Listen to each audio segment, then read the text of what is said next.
Ратевските бамбурци тргнаа во освојување на четвртиот златен медал во историјата на постоењето на оваа карневалска група.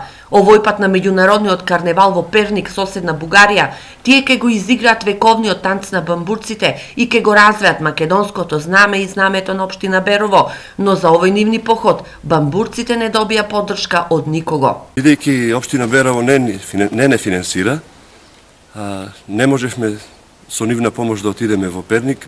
Одлучивме ние сами да се финансираме, си собравме пари по 1000 денари од секој член.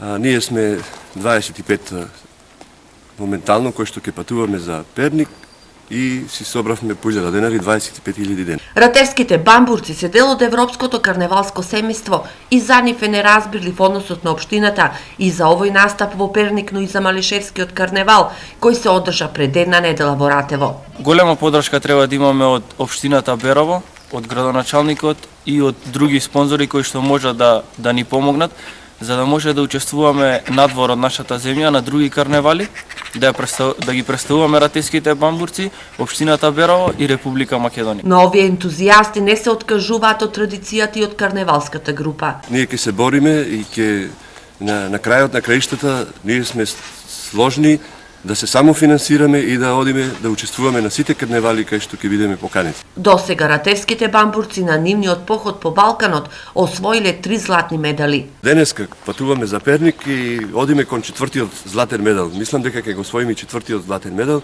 бидејќи ние сме паганска маска, многу убава маска со многу содржини и заслужено ќе го освоиме четвртиот златен медал. По карневалот во Перник, паганската маска која со гордост ја чуваат овие млади момчиња од Беровско Ратево и оваа година ќе ја презентираат и во Шабац и во Прилеп, но и во Лесковац, Нови Сад, Словенија и секаде каде ќе се бара нивниот уникатен танц на бркање на злото. Оставени сами на себе, тие сепак се надеваат дека овој вековен обичај нема да дозволат да замре поради субјективизам и игнорирање оние што се најповикани да ја чуваат традицијата која го дава печатот на еден регион.